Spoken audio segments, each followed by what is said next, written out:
రాత్రి సమయంలో భార్య ఇద్దరు పిల్లలతో కలిసి తన బైక్ మీద అత్తారింటికి వెళ్తున్న ఓ వాహనదారునికి పోలీసులు చుక్కలు చూపించారు. భార్య పిల్లల ముందే చెంప చెల్లు మనిపించి బైక్ లాక్కున్నారు. ఏడుస్తున్న పిల్లలతో రాత్రంతా ఊరి బయట చిమ్మ చీకట్లోనే ఆ ఫ్యామిలీ ఉండేలా అత్యుత్సాహం ప్రదర్శించారు. ఈ ఘటన వరంగల్ జిల్లాలోని వర్ధన్నపేటలో జరిగింది.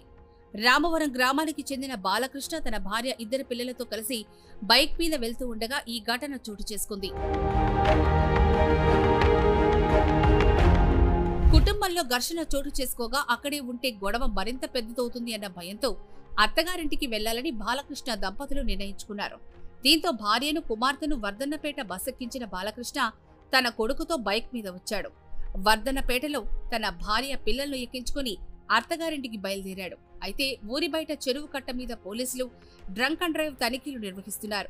అదే మార్గంలో వెళ్తున్న బాలకృష్ణ చీకట్లో మాటు వేసిన పోలీసులను గమనించలేకపోయాడు. ఒక్కసారిగా పోలీసులు బైక్ ఆపాలంటూ అడ్డుపడ్డంతో అప్పటికే మద్యం సేవించి ఉన్న బాలకృష్ణ భార్య పిల్లలతో తన అత్తగారింటికి వెళ్తున్నారంటూ వాహనాన్ని ముందుకి పోనిచ్చాడు. ఇది గమనించిన ఎస్ఐ చందర్ ఒక్కసారిగా బైక్ కి అడ్డుపడ్డంతో బైక్ ఆగిపోవటం, బాలకృష్ణ చెంప చెల్లుమనటం ఒకేసారి జరిగిపోయాయి.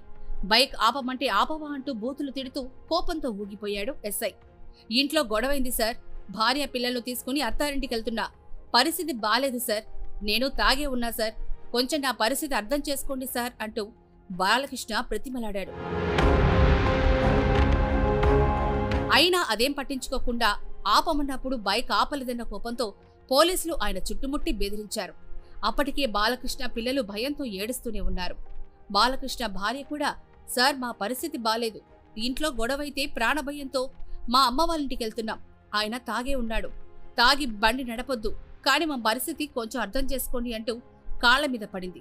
అయినా కనికరించని పోలీసులు బండి తాళాలు, బాలకృష్ణ ఫోన్ లాక్కొని ఏడుస్తున్న పిల్లలతో పాటు ఆ కుటుంబాన్ని అక్కడే చీకట్లో వదిలేసి వెళ్లిపోయారు. అప్పటికే స్థానికులొచ్చి బతిమాలుతున్నారు కదా సార్, పిల్లలు కూడా ఏడుస్తున్నారు, పంపించేయండి అని చెప్పినా పోలీసుల కోపం చల్లారలేదు. నేను వరంగల్ నుంచి బయలుదేరిన మా అత్తగారింటికి వెళ్తున్నా. వచ్చే క్రమంలో పోలీసు వాళ్ళు ఆపే క్రమంలో నేనేమన్నానంటే ఫ్యామిలీ ఉన్నది సార్ అని చెప్పిన తర్వాత కూడా వాళ్ళు ఆపిన తర్వాత కూడా నేను ఆగిన తర్వాత ఒక ఎస్ఐ గారు వచ్చేసి చేసుకున్న తర్వాత నేను ఆగి సార్ ఇట్లా చూడండి మాట్లాడినా, ఊదమంటే కూడా ఊదిన తర్వాత కూడా వాళ్ళు అది ఇది అని చెప్పి మాట్లాడి నా మీద దౌర్జన్యం బాగా చేయాలి సార్. దీన్ని కొంచెం మీరు గమనించి మీరు ఇది దృష్టిలో పెట్టుకొని కొంచెం భావించి మీరు అన్ని విధాలుగా చేయాలని నాది అభివందన సార్.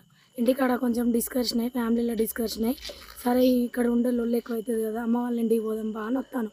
మా పాప నేను వర్ధనపేట దాకా బస్కి వచ్చినాం. మా ఆయన ఉన్న మా కొడుకు బండి మీద వచ్చిళ్ళు.